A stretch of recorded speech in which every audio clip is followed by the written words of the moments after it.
Bonjour and welcome to a new unboxing video, and today I've got something a bit different. Well, different without being different, but it's MEGO. Yes, I know you're used to saying MEGO, but those are big MEGOs, and they are big MEGOs, and they are Star Trek MEGOs. So you've got Captain Kirk, and you've got Mr. Spock, and you've got the Gorn. So basically those are the new MEGO figures, which are 14 inches, and they've done 3 Star Trek ones so far. They've done also some superheroes, DC heroes, and they've got some Universal Monster ones. I showed you already the Frankenstein and the creature of the Black Cocoon, but here are the Star Trek ones, which are really very cool. So that's the packaging for them, which is very similar to the Universal, except of course it's Star Trek. And you do have a beautiful Kirk. I mean, he looks really fantastic. In the back you've got a picture of James T. Kirk. You've got Mr. Spock here, and who looks really fantastic. Looks like it's the same sculpt as the smaller version, and of course he's got a very nice picture in the back as well. And then we have the Gorn, which has accessories and extra hands. Looks absolutely fantastic, and he does have this illustration, which is actually more like a drawing than an actual picture from the TV series. But of course it's an unboxing, so we need to unbox them, and I'm very excited because I've never unboxed any of those before, so it's going to be something new for me to do. So we're going to open them, and we're going to see if I'm right, because usually, you know what they say, you always open boxes at the bottom because it usually is easier, and then if you want to basically keep your toy in the box, it doesn't actually show that you've opened it, because of course it will show that it's still sealed at the top. So here you go, and so that's the box is removed. So we do have a plastic tray. This is the cardboard back, which is a basic Starfleet logo. Federation of Planets. And now we're going to see if it is. Aha, that's where it is attached. And we're going to discover him now. So here you go. Here is James T. Kirk.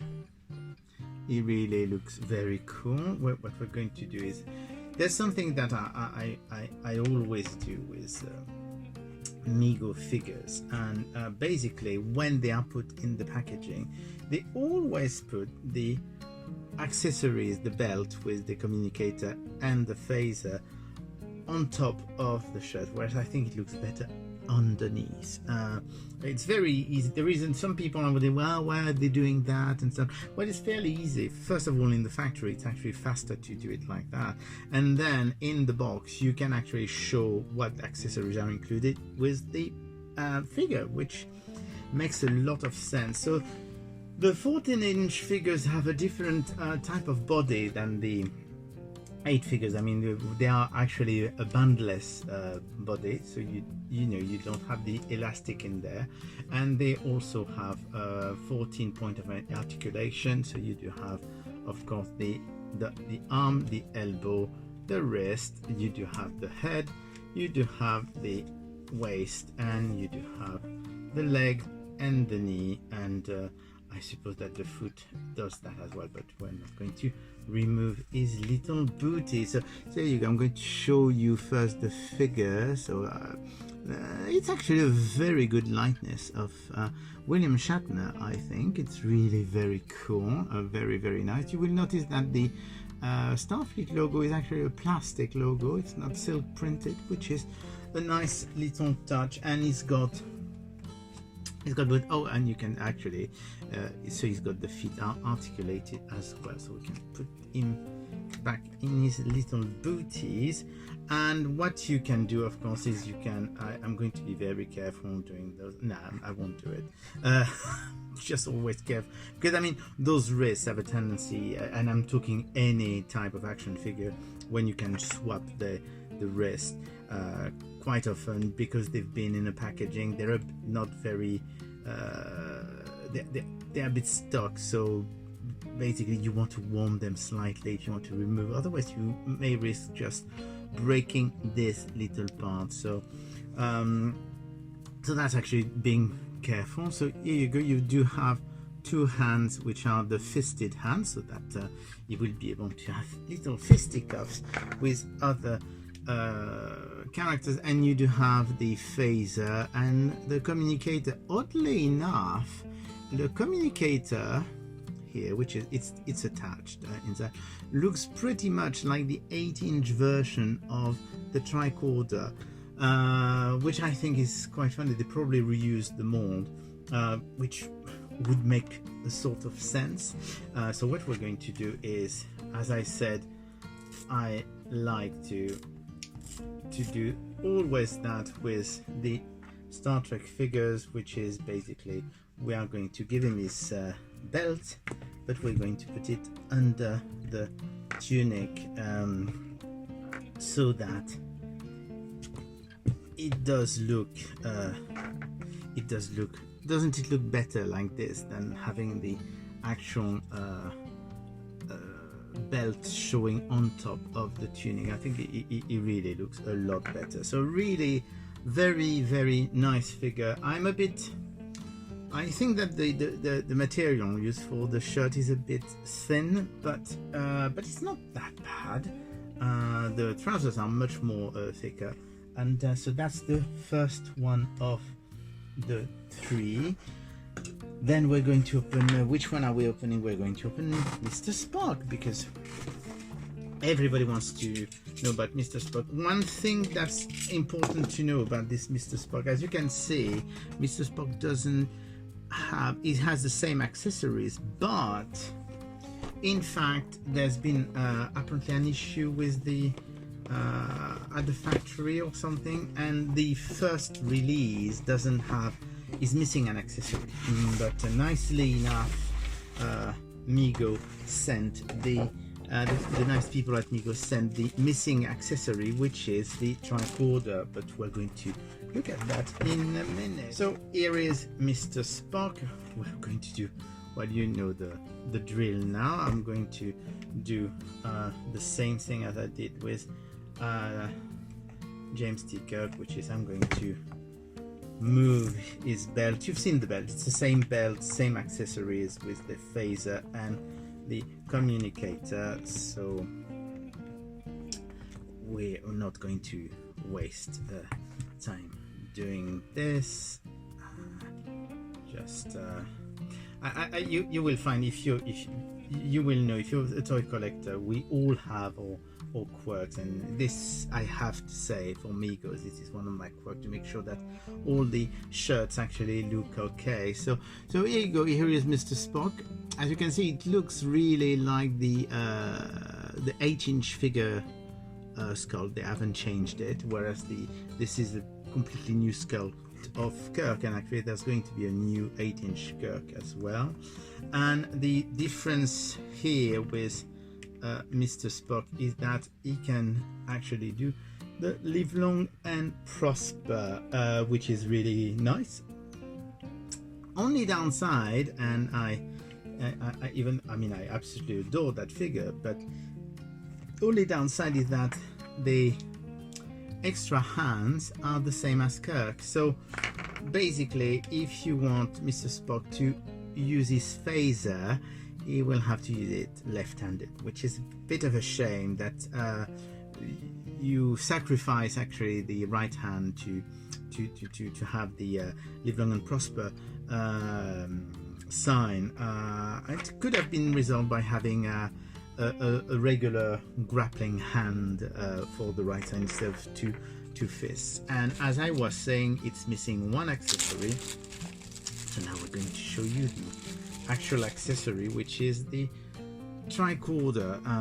So that's the tricorder that this one is missing, but normally figures should have it now or in the next run of figure that's going to be added. So you could, that's the tricorder. And as I was saying about the communicator, you see that is the tricorder, and when you compare it to the smaller I don't know if you can see it very well, but it looks exactly like the same sculpt.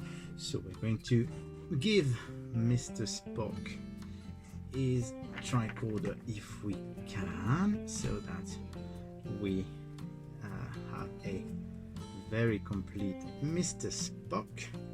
So here you go, that's Mr. Spock, and we do have one last figure. I find those are the advantage of those figures compared to the old style band bodies, that they are a bit more stable normally. Well, I'm not going to say that too quickly, you know, famous for last words. But yeah, normally they are supposed, it's just a question of finding the correct way of putting them standing. And of course the thing with those, and I find it's a problem quite often with action figures that have boots, that the boots are a bit soft, so they tend to actually bend a little bit. So that could be really that. But then we do have the last one of the three, and the last one of the three is the Gorn. And the Gorn, of course, is going to be very, very different from the first two.